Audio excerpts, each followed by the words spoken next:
Welcome, everyone. We'll get started shortly.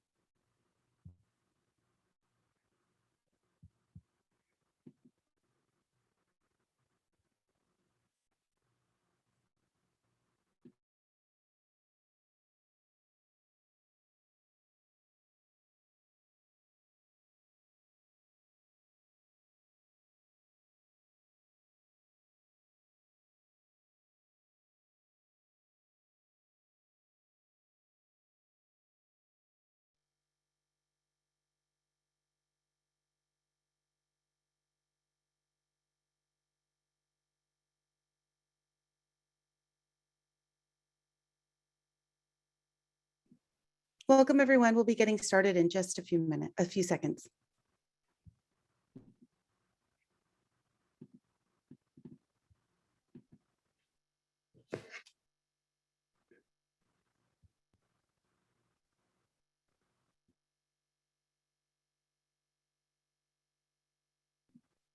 Okay, in the interest of time, let's go ahead and get started. Welcome, everyone. My name is Danielle Demashis, and I'm one of the founders of 1MI. Thank you for joining the Your Vote Matters Mercer Island City Council Candidate Forum. This forum was organized by 3 nonpartisan, not-for-profit community organizations. It's 1MI, Do the Work MI, and the Stroum Jewish Community Center, otherwise known as the JCC. It's worth noting that the JCC operates as a 501c3 organization and takes no position on issues, nor endorses any candidates. We created this forum to start a conversation around local governance and how elected officials impact the lives of Islanders. Tonight's conversation will be centered around understanding how equity and inclusion play a role in our candidates' vision for Mercer Island. The questions within this forum have been assembled based on direct community input, as well as themes that have come up consistently in community conversations. All 2021 City Council candidates were extended an invitation to tonight's forum. Our moderator is Mercer Island's very own Bill Radke. Bill's a national radio personality and the host of KUOW's The Record and Week in Review. He covers topics that range from politics to business and tech to public health, sports, UFOs, and everything in between. He's also a newspaper columnist, an author, and a comedian. In fact, the Seattle Times once dubbed Bill our city's very own Jerry Seinfeld. Thank you, Bill, for being here with us. It's an honor to have you.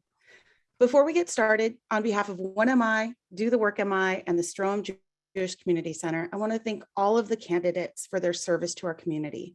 And thank you to everyone in our audience for joining us this evening. With that, I'm handing over to Bill. Thank you so much, Danielle. Thank you for watching. Thanks for coming along here. I want to thank the candidates as well. Sometimes when I tell somebody where I live, they will talk about like, oh, Mercer Island, it's so exclusive. They talk about us like we're a gated community. And I know that property values are high here and crime is relatively low and speed limits are slow, but we're not a gated private community. We are a public city. We're for everybody. And so our question tonight is, are we going to be a great city for all of our residents and visitors? A city where people don't feel excluded because of what they look like, how they worship, how they talk, where they live, how they love. So is that our vision? And if not, why not? And what are we going to do about it? That's what I want to get at this evening. And that's what we're discussing with this year's candidates for City Council. For some quick background, there are 7 members on the Mercer Island City Council, each serving a 4-year term. Council members are chosen in nonpartisan elections, elected at large. So they represent the whole city, not just a district. They make $200 a month for doing this. The city website says they work a minimum 30 to 40 hours a month. They hire a city manager to carry out policies and write the budgets that they approve. They also approve city ordinances, and they listen to you. And tonight, you get to listen to the candidates and cast your vote. You are voting, as I say, you've got your ballot, should have your ballot by now, and you're voting on 3 city council positions. Each position has 2 candidates, and tonight I was going to ask my questions to each pair of candidates, However, we're missing 2 candidates tonight. Salim Neese, the incumbent in position 2, tells us that he can't be here tonight due to an unavoidable surgical conflict. So we are including a link to his website where you can view his equity video. And Lisa Anderl, the incumbent in position 2 is not, the incumbent in position 6 is not here this evening. Lisa tells us that she found out late last week that the city council is considering working on a project with the sponsors of this debate, a series of community conversations about diversity, equity, and inclusion. And so Lisa told us she feels like it would be a conflict of interest to participate in tonight's debate. So you can find out about Lisa at her campaign website. So since we don't have 3 pairs of candidates, we only have 1 pair and 2 singles, I'm just going to let each of those 4 candidates take turn answering each question. Each candidate can see a clock that lets them know when they're almost out of time for their answers. And if you go more than 5 seconds over, we're going to have to mute your microphone just to be fair to all the candidates. And we don't want to do that. So please stick to time. And candidates, remember to mute yourself when it's not your speaking turn. Now, that's it. We're going to start with opening statements now. Every candidate has 2 minutes for an opening statement. And let us begin with Kate Acuse, who is the challenger running for position 6. Kate, over to you. Hi, thanks, Bill. I am Kate Acuse, and I am running for position 6. The incumbent Benson Wong is actually retiring this year. And Lisa determined that she was going to switch seats and run against me. So just minor correction there. So my opening statement, Mercer Island should be a city for all, but what I've heard on the campaign trail is that there are many residents in our community that don't feel that it is a city for all right now. I have spoken with Black families who fear their children driving at night in our community. I have spoken with Asian families who have relatives living with them that don't speak English as a first language, and they're frustrated at the lack of translation services and inclusivity for their family members. I think there's a lot of improvement that we can make as a community to be a more welcoming community. And on the topic of equity as well, a lot of people in Mercer Island, the American dream of having somebody get to stay at home while someone runs off to work, that's not really a thing anymore. Most of our families have 2 working parents. And what I've observed in government the last couple of years, and this is one of the reasons I'm running, is that we don't have working parents showing up at city council. And I think that's highly problematic because we need to think about the future of the island. And, we definitely don't have a lot of women on council either. And that's another reason I chose to run. So I think we can do a lot to improve our outreach and make people feel more welcome in our community who we haven't done with before. And I'm going to leave it at that for now. Thanks. Okay. Kate, thank you. Sorry, I misspoke there. You're, of course, absolutely right. Let's hear the opening statement now from Michael Curry, position 4. Michael. Thanks, Bill. Before I get started, I'd like to thank 1MI, the Stroum Jewish Community Center, and Do the Work MI for hosting this forum. Thank you also, Bill, for moderating tonight's event and giving up an evening with us. I'd like to think that as a leader, diversity and equity and inclusion starts with me. Let me give you a little insight. I know exactly what it's like to be excluded, to not feel wanted.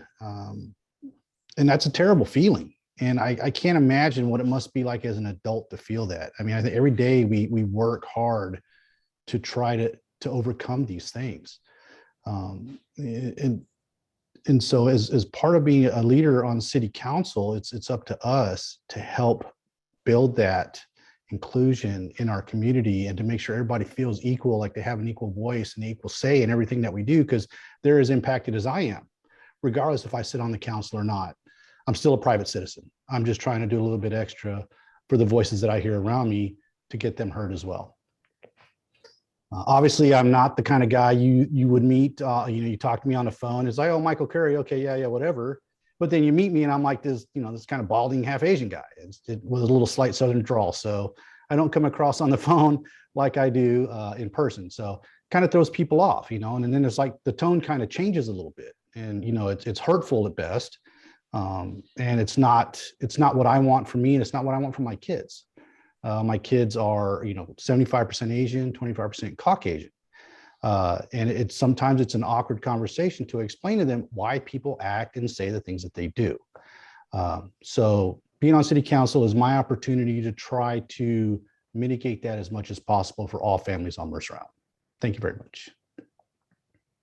Michael, thank you. Now let's get the opening statement from Ted. We're going to go first to Daniel Becker in running for position 2. Daniel, your opening statement, please.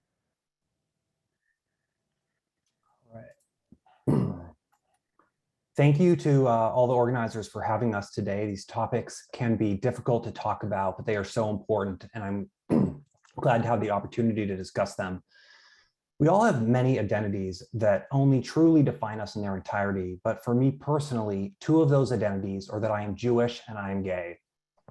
Growing up here with a significant Jewish population, I did not personally experience discrimination, yet I have friends who did. And every Jewish facility in the region needs a security guard because of the constant threat of anti-Semitic attacks. I know our community can do better. As a gay person, I had no LGBTQ role models as a kid on Mercer Island and didn't come out until I was 27. Yet as an adult, my husband and I feel so incredibly accepted by everyone here, apart from one experience doorbelling when an angry woman simply shouted no and slammed the door in my face. Yet when I think about that angry woman, it makes me realize my fortune that I was speaking with her for several minutes without her knowing that I was either Jewish or gay. I've never had Asian slurs hurled at me at Walgreens, as one resident said happened to her, or an African-American who was verbally assaulted at the Chevron. These types of actions are unacceptable and do not represent the Mercer Island that I know and love. Despite these incidents, I am optimistic that our best days are ahead of us if we work together. Sometimes lost in this discussion is that a more diverse and more accepting community will actually be much better for our kids. I can tell you personally that when I graduated from MIHS and arrived at UW, the diversity of people I met there was eye-opening. I hope to use that as a learning experience for myself in terms of how I raised my own son. In general, though, what I believe is needed in our city is simply an increased focus on respect. Throughout my campaign for city council, I have kept a high bar for myself in that regard. Win or lose, I am determined to come out of this with my integrity intact. But if elected, I will take that same mentality to ensure that city council is an example of leadership that treats everyone fairly. I look forward to working hard on your behalf and appreciate your support.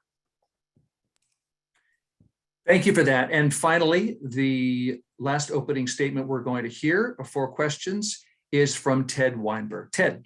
Yeah, thank you, Bill. And thank you to the JCC and 1MI and Do the Work MI for holding this important forum on equity. My name is Ted Weinberg, and I'm ready for Mercer Island City Council seat number 4. My day job is being the portfolio manager for the IT department at the City of Seattle. And 4 years ago, I volunteered to be part of the IT department's Race and Social Justice, or RSJI, change team. And after a year of organizing potlucks and hosting book clubs and arranging trainings on DEI, I was diversity, equity, and inclusion. I was elected by my peers to be a one-year term as the RSJI lead for Seattle IT. And as the RSJI lead, I was able to get Seattle leadership to create a permanent, paid, full-time RSJI program manager role. I got her a budget. I also wrote 8 letters of recommendation to colleagues of color who were applying for promotions. So what do I feel the City of Mercer Island should do to ensure equity? We need to start by having an overarching policy in our city's comprehensive plan requiring that the city establish and pursue DEI goals. These goals need to include goals building equity in the city's workforce, goals building equity in the city's contracting, and goals building equity in the city's housing policies. We should also create a citizens equity advisory group. So am I myself a person of color? No, I'm a privileged straight white male. But did I leverage my skills, leadership, and influence to bring about permanent positive change, advancing equity, diversity, and inclusion in a 600-person municipal government organization? Absolutely. I'm the only candidate running for seat 4 who has done so. Working together, we can bring about permanent positive change and celebrate our island's diversity together. Thank you to all the candidates for your opening statements. I'm going to ask each of you a question now. I have got 5 questions. It occurs to me that because we're missing a couple of our candidates this evening, it might be a little confusing for you, the viewer, as to who's running in which position, because that's what you're going to have to choose between. So again, in position 2, your candidates are Salim Neese and Daniel Becker. In position 4, your candidates are Michael Curry and Ted Weinberg. And in position 6, your candidates are Lisa Anderl and Kate Acuse. So, I'm going to ask a few questions. I've got no personal agenda behind these questions. They do not presuppose right answers. We want to know what you know about diversity, equity, inclusion, what you believe, what you would do, what you wouldn't do, and why. So thank you for being genuine, for being specific as well. So my first question is, I mentioned earlier Mercer Island's reputation for exclusivity, and some of you have touched on this. I think we also have a reputation for sometimes being unwelcoming to people of color. Some of you have touched on. Part of that might be sheer affordability. We also have that history of redlining in housing, as many cities do, keeping neighborhoods mostly white, et cetera. But some families that have left Mercer Island have also talked about feeling socially excluded. So do you agree? And I think first let's hear from Daniel Becker. Daniel, do you agree that our city has this reputation? Do you think we deserve it? If you do, and what would you do about it? Thank you for that question. I do think that we have that reputation, unfortunately. I think that whether we deserve it, I think it's, I don't know that, I think the reputation is worse than I think it is. I think that our city includes a large number of people who do not support that. And I think that we want to have a diverse community. It's certainly important to me to be welcoming and to have a diverse community. I think it's the right thing to do for us to welcome all different types of people. And frankly, it would help our kids too. I think a diverse set of experiences will better prepare our kids to go out into the world and be successful. I think that in terms of how we can actually address that, I think that we need to incorporate diversity, equity, and inclusion as core values across everything that we do. We need to set an example in city council. We need to support equity in our workforce. That's certainly something that we talk about at my company in diverse hiring. And hopefully the bits of the reputation that we have in that regard, that we can fix that over time. Thank you for that. Same question to Ted Weinberg. The question was about Mercer Island's exclusive reputation, whether it's you think that is our reputation, how much we deserve it, and what you would do about it. So Mercer Island, am I muted? First of all, no, not okay. Mercer Island does have that reputation. We are one of the whitest communities in the Puget Sound region. This was not accidental. When in the 1940s, when the floating bridge first opened, some of the initial housing developments had racial covenants in their deeds. Some of our 125 of our properties, according to a UW study, still have them, even though the owners of the houses probably don't realize that they're there.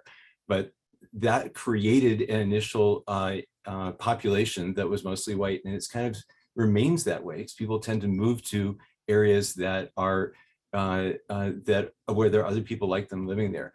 I think that we can make change in the long term by having greater equity in our city's workforce, having greater equity in how we contract, and by also making housing more accessible by factoring in Section 8 subsidies into applicants' income to rent ratio, and by limiting the deposit to 1 month's rent, so that people have the ability to actually join us here on Mercer Island. And I think that as I've been walking 2,300 doors, you're knocking on 2,300 doors, I've seen a lot of people, a lot of yard signs supporting DEI.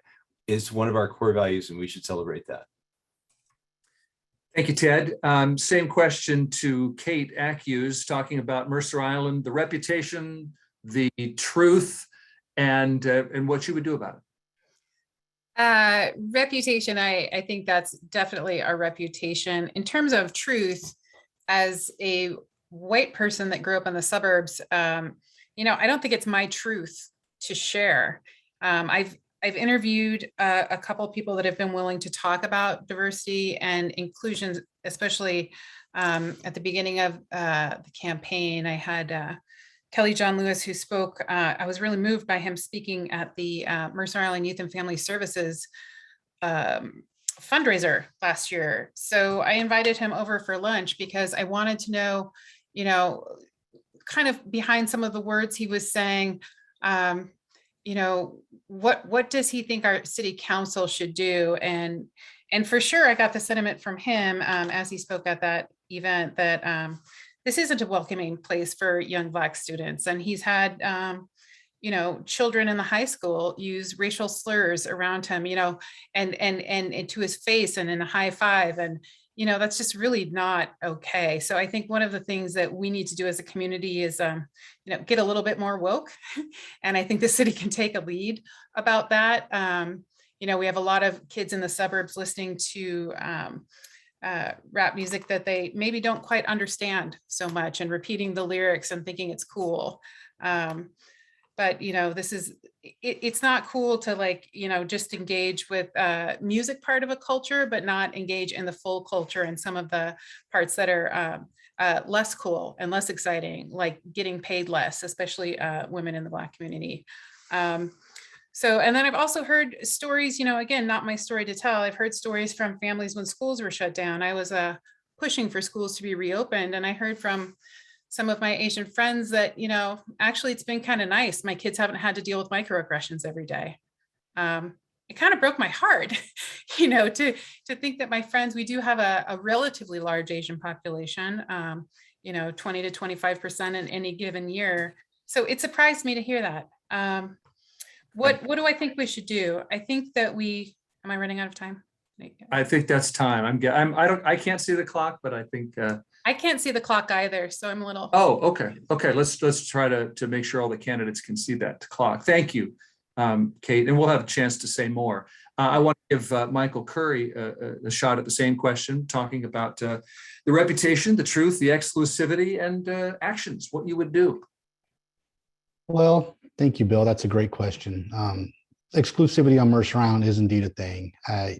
In any workplace I've ever been in, I talk about where I'm from, and sometimes it's like I don't talk about where I'm from because it makes me uncomfortable to say or hear, "Ooh, Mercer Island," right? And so it's like, hey, I'm just a regular guy. I work my butt off to afford where I'm at, to give my kids the schools that they have, in the community that I live in with the services that we have. It's a beautiful thing, right?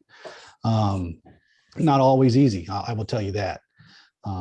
Do we deserve the reputation? Well, I don't know. I mean, you drive across the bridge and all you see is boats, big boats and big houses, right? So one would say that, oh yeah, look at Mercer Island, very affluent, it's all white people, so on and so forth. But it's more than that. I mean, once you get on the island, you start seeing a little more diversity, right? And it's not as much as other places, but we have our melting pot, and that's what makes Mercer Island great.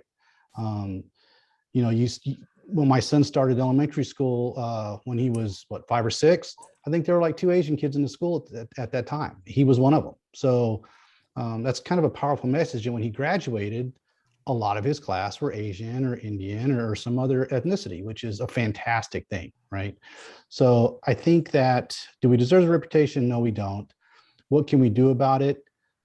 It's just spreading the word. Mercer Island is as diverse as it can be, and we continue to welcome that diversity every day. Thank you. Thank you, Michael. That's my first question. Michael, I'm going to start with you with the first answer for the next question. And that is that a Microsoft executive told an internal company meeting that when he lived on Mercer Island, he was repeatedly racially profiled by police during traffic stops. So again, I want to know whether you agree that this is a problem. And do you remember a situation, I'll ask this of all of you, when your race affected the way law enforcement reacted to you and maybe how you reacted to them? and what happened, and how did that experience inform your take on equitable policing? That's a great question, Bill. I thank you for asking that. Racial profiling in any way, shape, or form is absolutely not acceptable by anyone, whether you're a cashier at the store or if you're in a position of authority as a police officer themselves. It's unfortunate that it happened. And I would actually say I'm sorry to the gentleman that it happened to, right? It's just not acceptable. And being on city council, I will work to make sure that does not happen anymore, right? We'll increase our diversity, inclusivity, and inclusion training, to help avoid situations like that in the future. Have I personally had that happen to me? I have not. Anytime I get pulled over, thankfully it's been such a long time now. It's just sits very still, hands on the steering wheel. Yes sir, no sir. Would you like to see my identification? Things like that. And my kids get taught the same way. So at some point it ceases to be about race and it can be just about actions, right? So I think anything you can do to diffuse that situation goes a long way, not only in the eyes of the officers who come to you already primed and ready because they don't know what's going to happen. So, but yeah, increasing training, I think, would go a long way to help in that situation. Thank you. Thank you. Same question to Daniel Becker. Daniel, talking about the racial profiling in policing and whether you've had any experience in this personally, and how that informed your take on equitable policing. Thank you. I have not personally had any experiences. As I said earlier, I'm lucky sort of in my demographic in terms of, or fortunate, I guess, in that regard. And I think we need to appreciate the different people have different experiences. I've definitely heard lots of stories about people being profiled on Mercer Island, and I think it's incredibly sad. And I think it's definitely something that we need to work with. I will say that I met with the police chief and we talked about that, and I was impressed that it's something that is on his radar and that it's something that he seems very concerned about. And I think his background is such that he doesn't want to see any circumstances of that, and I would absolutely want to work with him to try to reduce that happening on Mercer Island.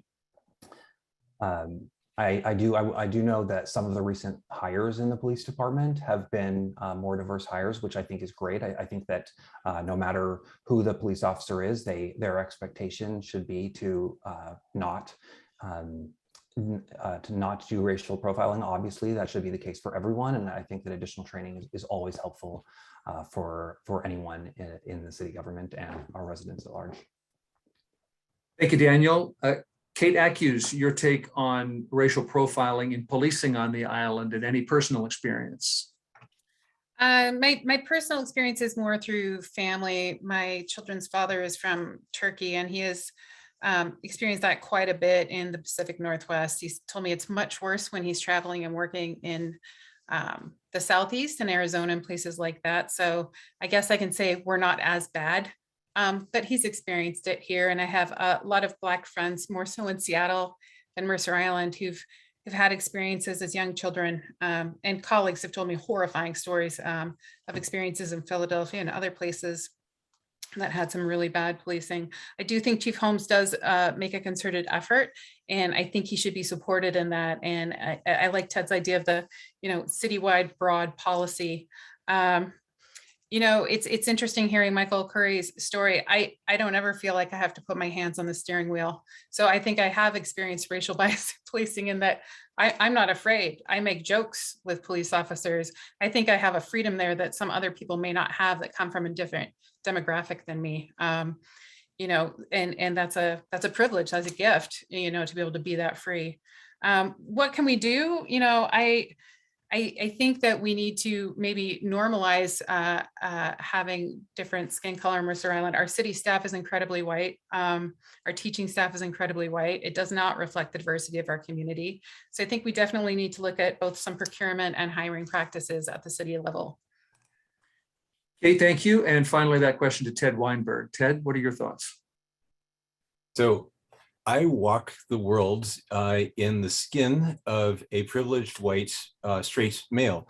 And so I have not directly experienced racial profiling from the police as you described. In fact, I make a point whenever I have a conversation with a police officer to work into the conversation somewhere, usually at the end, of thanking them for their dedication to public safety. And it really helps to, in my mind, to build that respect for the police. But I have in my the training classes that I've either helped arrange or participated in or helped to bring about or facilitate, it's the word I'm looking for, at the city of Seattle. I've heard directly firsthand experiences from my colleagues about what it's like to be profiled. And what that feels like, and I've had conversations with Chief Holmes. Chief Holmes is it believes very strongly in diversity, equity, and inclusion, and he actually encouraged me to push for getting a full-time role for an equity manager at the city of Mercer Island, someone who can help to define the metrics that we can follow to make sure that we are providing public safety in an equitable manner to all residents of the island.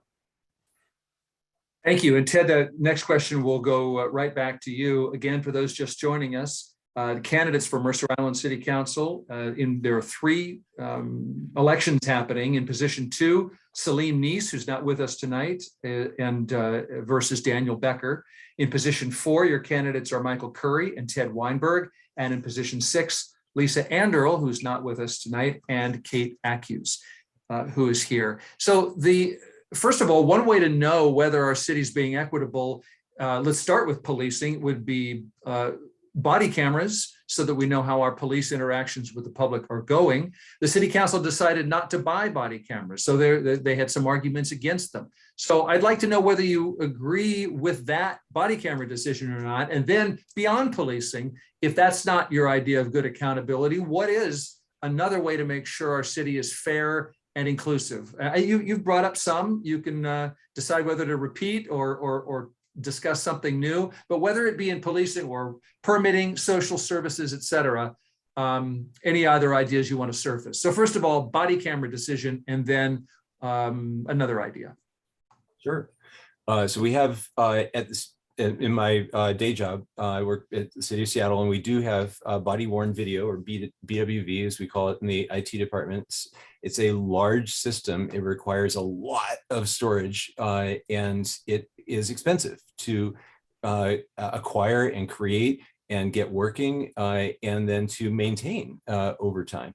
So it's not just a social issue of is this the right thing to do for the community? It's also a financial issue of, do we want to invest this, and what are invest in this, and what are some of the other things that we might want to invest in?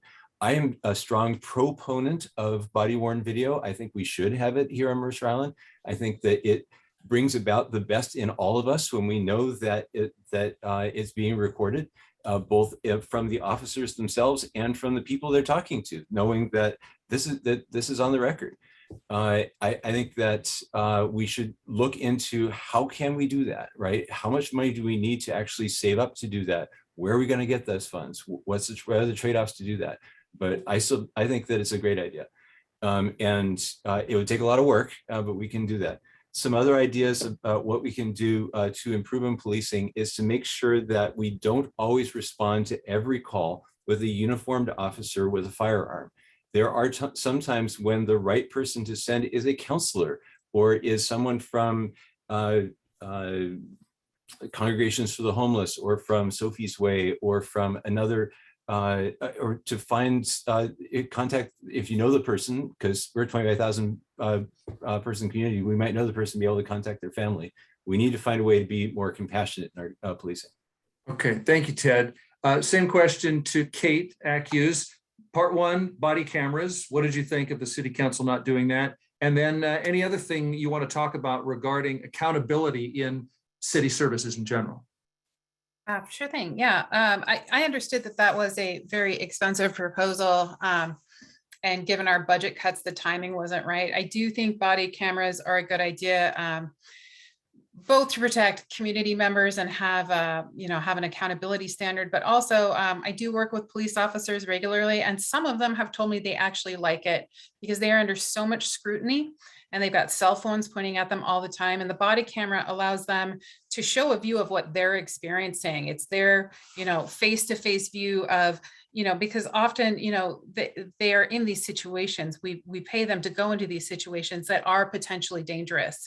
And you don't always see, if one person has a cell phone standing over here and they're recording, you don't always see what's happening from the officer perspective. So I think they can actually be helpful to protect officers. I know a lot of people in the policing community are very afraid right now with the new state laws. They're very concerned about use of force changes. Something that I think we really need to do more of, though, is community policing. What I've heard from my friends in the police departments is that, bias is normal. And when you see something that's not normal to you, when you see something that looks out of place, it raises a little bit of a heightened awareness for you. And just to have our police out engaging with the community more, I think would be great. I'm a very strong proponent of having a social worker, a full-time social outreach worker to support Mercer Island Police and the fire department as well, to get that outreach going. We have domestic violence situations, all kinds of situations that I think would be better served by social work than policing. So that's what Okay. I'm saying. Thank you, Kate. Same question to you. I'll restate it if you want, Michael Curry. Otherwise, Please do. Okay. So the question was, because we had been talking about police, I wanted to surface this discussion over body cameras and see how you feel about that. And then beyond policing, when we're talking about accountability, is there an idea of that you think is great, or that you're advocating, that you want to say, this would help us be accountable for what we say we want to be when it comes to equity and inclusion? That's a great question, Bill. Body cameras are a hot topic all across the United States, no different than here on little old Mercer Island, right? Lots of statements being made that I agree with tonight. I agree with Kate that body cameras not only protect the public, but they also protect our officers. And they do show a point of view that not many people get to see, especially when you see all the hate on YouTube or Snapchat or whatever it is. Our police force is under tremendous amount of strain and stress to try to do their job right. If by the way, and I do support body cameras, by the way, if wearing a body camera is what we have to do to take some of the pressure off of them, I say let's do it. Let's figure out a way to make that happen. Does it make the public feel better? It probably will. It probably takes some of the stress and strain off of them as well. It might also make some people think twice about acting a certain way, or acting out like might get them in trouble. I'm up for creative ways to figure that out. And let's be honest, everything costs money, right? Everything costs money. It's a tremendous amount of money to implement our body cameras. It's a tremendous amount of money over time to field counselors. We also have other expenses within that budget that we need to field, including other counselors. But that's where I'll leave off there right now. Thank you. Okay, thank you, Michael. Daniel, the question is about body cameras, but also whether it's permitting, social services, any other accountability ideas you want us to know about. Yeah, so in general with body cams, I think, money aside, I think that it's a no-brainer. I would definitely support it. I agree with the sentiment that they help both the officers and residents. I asked Chief Holmes about this as well. And he did not seem to have any opposition to this other than the question of, do residents and does the council want to pay for them? Because they obviously are expensive. That's the question that you have with any types of cameras. I had someone the other day say they want cameras in the parks. I've had people say some people that want license plate scanners coming into the city. I'd be curious to see whether we could get cameras over the freeway to try to restrict some of the damage that's caused by people throwing rocks over onto I-90. I think all of these things, the question becomes, how much does it cost? And that the public disclosure requests are a huge problem in terms of privacy. Do you want someone being able to know every time you go on or off Mercer Island or anytime you walk through our parks? I think that's a question that residents will need to decide. Do we want to pay for it? What is your trade-off between privacy and security? These are obviously all important questions, but I think that specifically with body cams, the trade-off is clear that I would prefer to have them if we are willing to pay for it. Daniel Becker, thank you for that. And stay tuned. I'll come right back to you with my next question. I've got 2 more questions for all of our candidates. We've got 4 of our 6 Mercer Island City Council candidates here with us tonight. And the second to last question is about unity and division. Because if you look at social media, especially Nextdoor, but others, we seem to be very polarized. You can see the arguments. Some people say Nextdoor is so heated that it keeps them out of local politics. They wouldn't run for office like you are. They don't want to serve on a commission. So what do you think a city council member's role is in unifying us, if any, and addressing social media discord? Is there a role there? And if there is, what specifically would you do? Daniel, you're first. Yeah, Nextdoor is an interesting animal in our city. I have talked to a lot of residents that feel that it is not the most positive place to be. I feel that when people ask what makes Mercer Island great, it's really the community aspect. It's we live in a small town and we see people that we know and we are a community, and in theory that's what some of these platforms were supposed to be for, and I don't feel that they encourage that. I think that sometimes that seeps into city council, and I've seen incidents on city council that have really just not been appropriate. And so the role that we would play is really setting an example of leadership and trying to work with people. I have tried very, very hard in my campaign to talk to everyone and work with everyone and show that we will be better if we can actually work together, and then really try to let the city manager and her staff actually do their job, because right now a lot of the negativity and the complaining interferes with the city operations, and the result of that is that it's really not serving any of the residents. And so I feel strongly that we need to try to do something about the negativity, and try to unify together as a community. It's Daniel Becker running for position 2. We don't have Salim Nish here tonight. I'm going to go now to Michael Curry, position 4. Same question, Michael. Does the city would you as a city councilor have a role in helping to unify Mercer Island? And if so, what could you do? That is a great question, Bill. Thank you for asking that. As I stated previously in my opening statement, diversity, equity, and inclusion, it starts with me. Being half Asian and half Caucasian, I think I've got a pretty unique perspective on what that means, right? I think also that I bring that unique perspective to the council. I hold myself to a higher standard. One, because I think we forget that we serve at the will, we're elected officials. We served at the will of the people that we represent, right? And so because of that, we should hold ourselves to higher standards. And by holding ourselves to higher standards, it's about making everybody feel included and to make sure that everybody has equal say at the table. It doesn't matter who you are, where you're from, what you do. what religion you practice, preferences, religious, sexual, whatever it is, right? It doesn't matter. Everybody gets equal say. Everybody needs to feel included. And this lovely island that we live on, it's a melting pot. It's getting bigger all the time. It's mixing it up all the time. And so it just starts with me. I don't know how else to say that. It begins with me. I will be your voice on the council. Let me be that voice. Thank you. Michael Curry on your ballot for position 4, as is Ted Weinberg. Ted, whether it's next door or otherwise, what do you want to say about a city council member's role in unity versus division? And specifically, what could you do?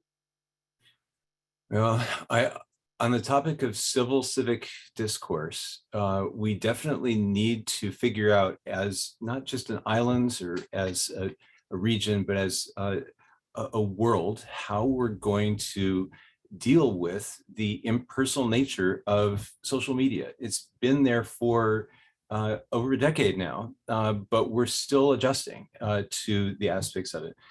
I think that we need to support our journalists. We need to support our local coffee shops where we can meet with people and discuss issues person to person rather than in this impersonal space where everyone has a megaphone. And as a council member, I would do the same thing that I've been doing for the last 4 years as a planning commissioner, which is that I listen. Everyone on the council, everyone who writes to the council or comes and makes an appearance to the council or to our planning commission, or who comes and stands at the podium and gets their 3 minutes to talk to us, has a unique perspective and a unique experience.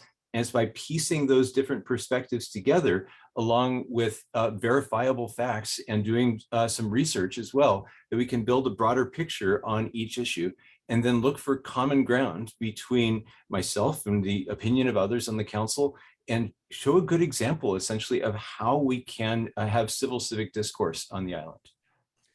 Ted, thank you. Ted Weinberg for position 4 on the Mercer Island City Council. In position 6, Lisa Anderl is not with us tonight, but Kate Accuse is. And Kate, what would be your role in promoting unity versus division, if you think that would be your role? I definitely think the council has a role because it's a leadership position, and also the council has some say in the city budget.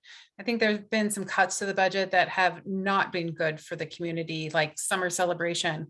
I really want to applaud the efforts of those in the community who organized the summer picnic. And I think somewhere in between those two ideas would be a really great summer event. You know, we can have other, can the timer be reset? So, you know, I think we need to get together more informally, and the commercial aspect of summer celebration isn't my favorite. So I really like the idea of the picnic, but you got to have some fun stuff for the kiddies too. So I think the council really needs to, you know, get the city moving again in terms of community events. I think that's hugely important, especially in the coming out of the pandemic. I also think the council really needs to free the meeting. Council meetings are heinous. They're 5 hours long. They're boring. It seems like half the time people haven't even read the packet in advance. We need to make those more engaging to the community. We need to do homework in advance of the meetings. We maybe need to have some discussions amongst ourselves. I know you got to avoid the quorum situation, but you know, I think the council could work a lot better together. A lot better together. These 3-4 votes are they're not necessary. And I also think on the topic of Nextdoor, I think it's fair to say I've been hammered more than anyone else on this forum on Nextdoor in this campaign. My opponent supporters are big fans of that app. And, you know, I hear a lot of pain when I hear them talking. And I stated this when I was at the bookstore event.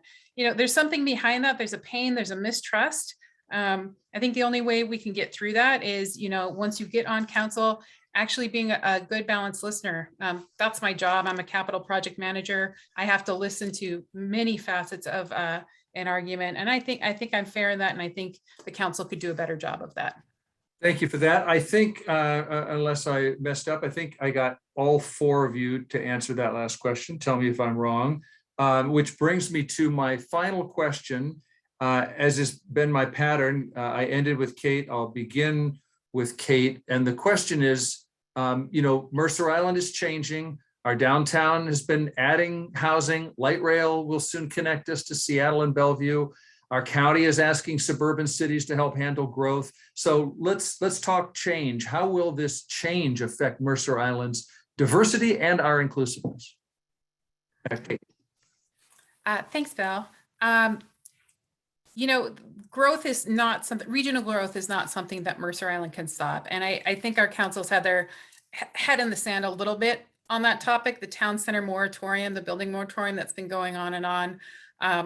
We've got to develop a common community vision. And that means, getting out of City Hall, going to talk to various community groups, maybe going to reach out intentionally to people who haven't been showing up to meetings, young families, folks who speak English as a second language, going to where they are, to their own community meetings and talking to folks to find out what do they want.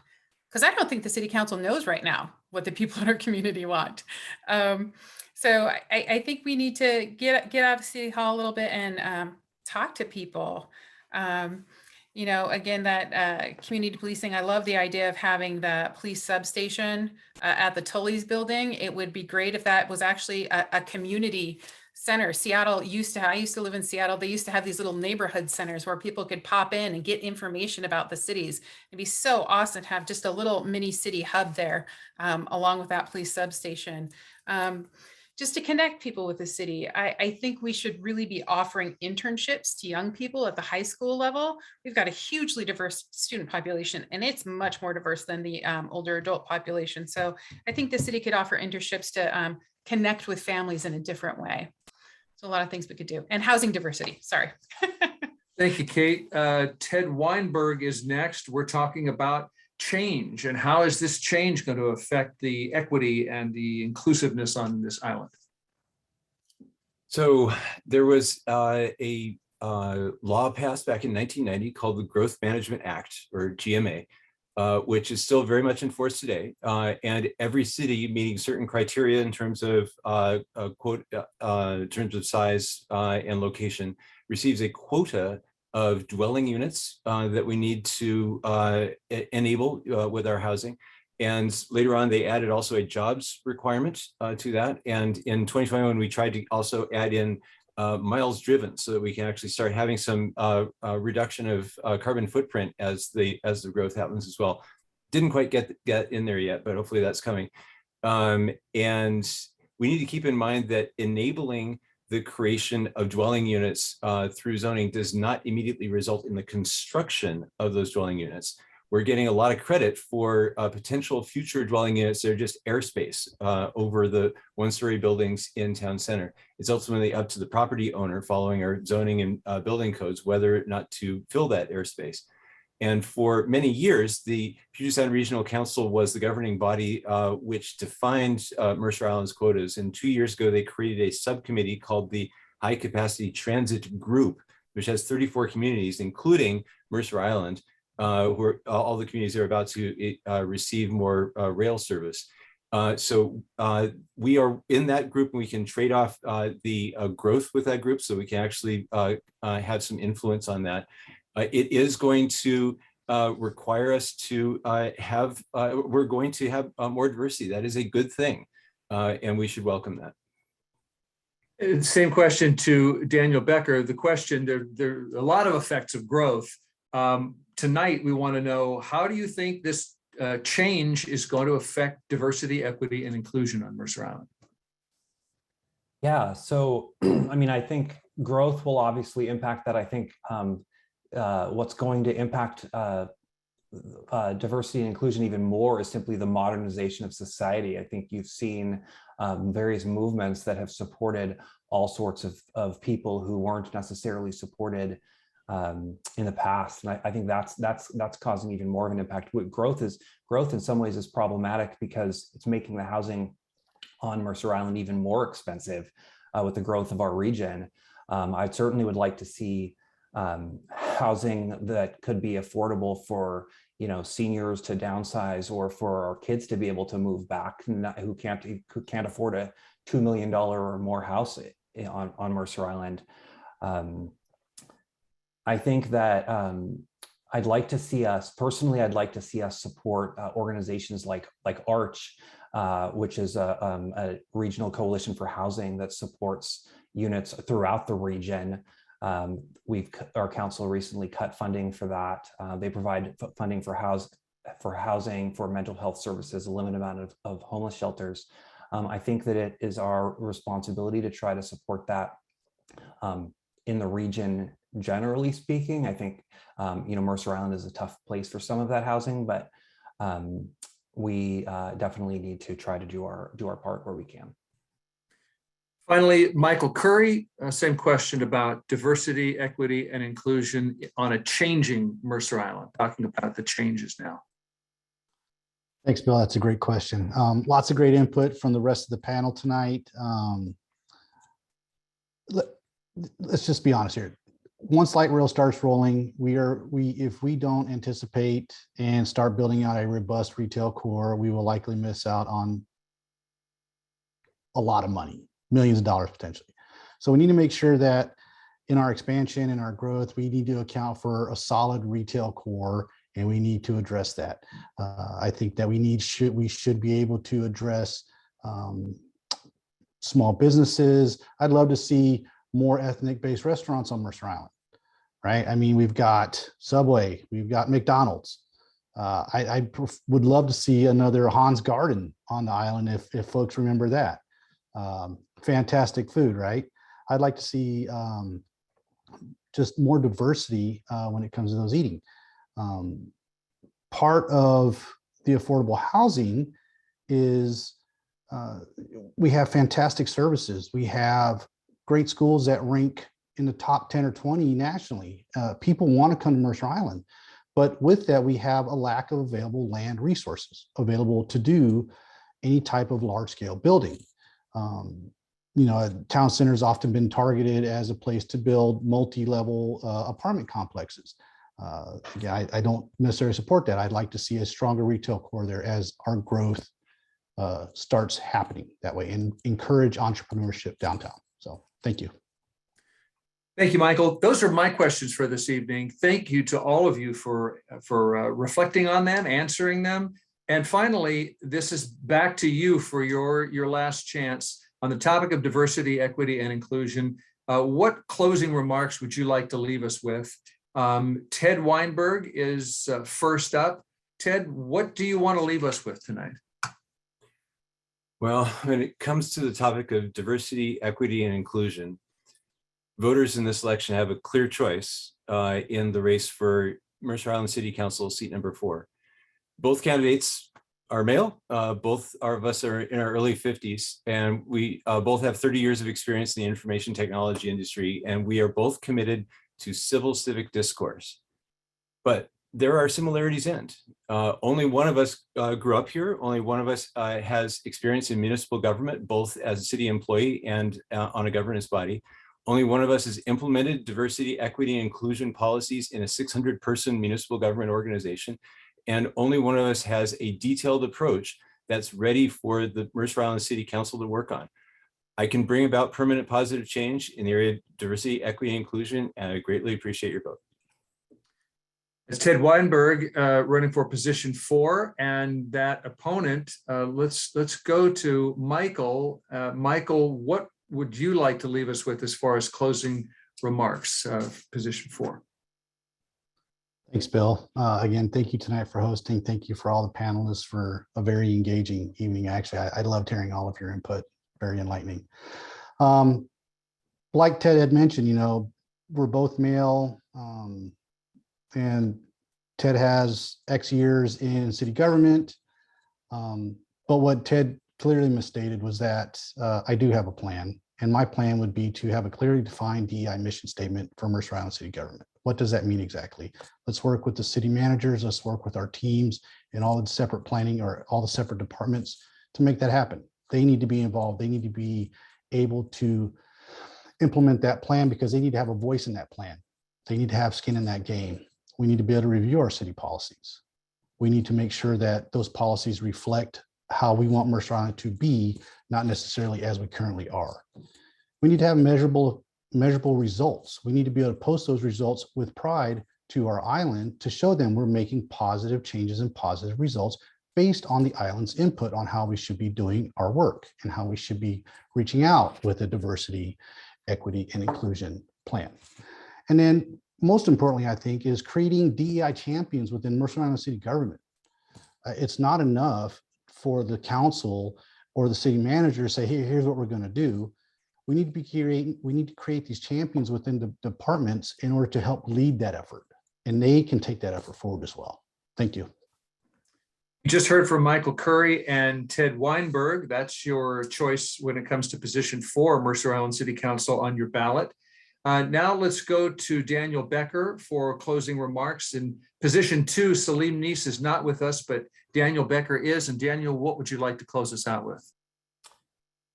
Well, most of you probably know that I am new to the political world. I promise I am simply an average resident who decided to try to give back to this amazing city of ours.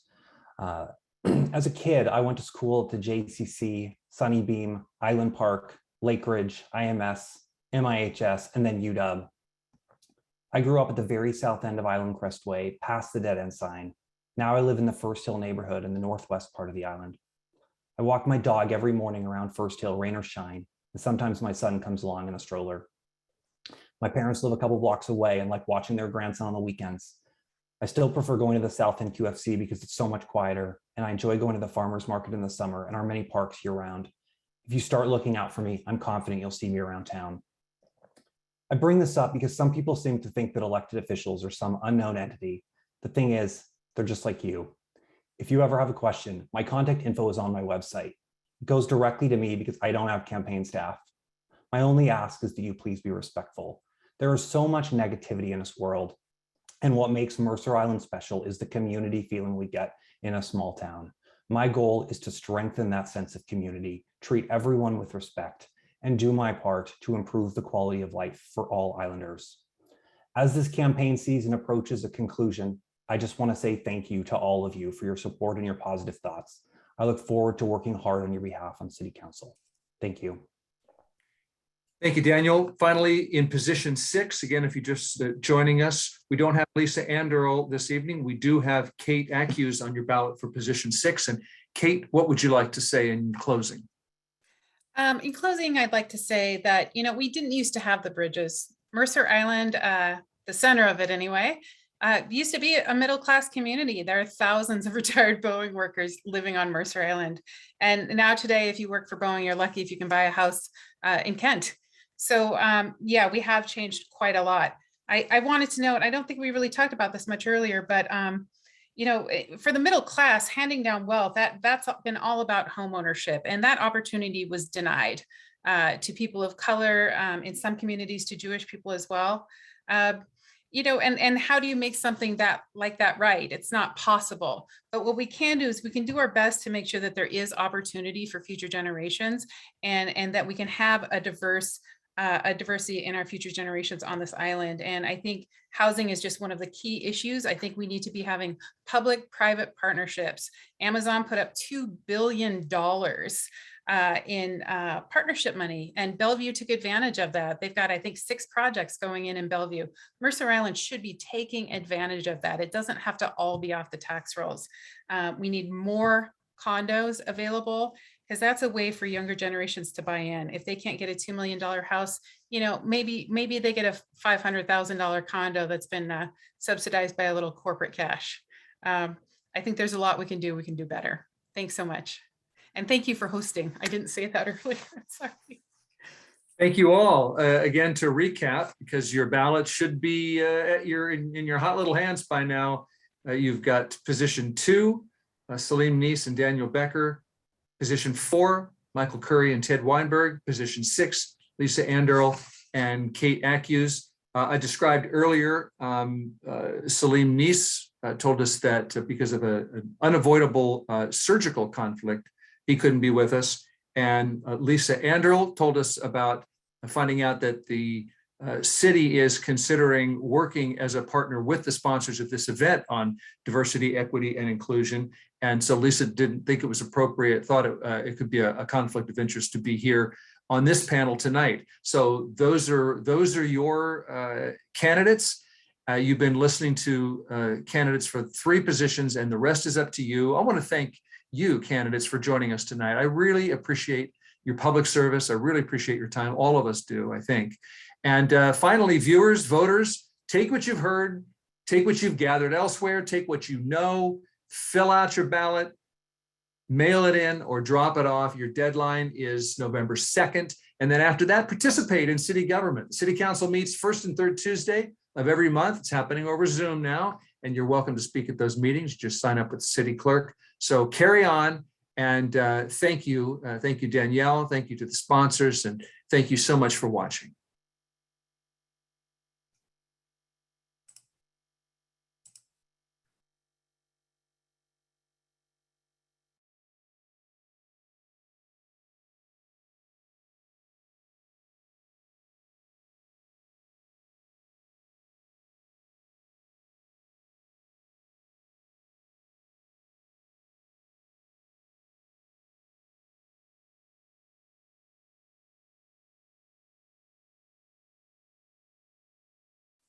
Okay, I'll say it. I feel like this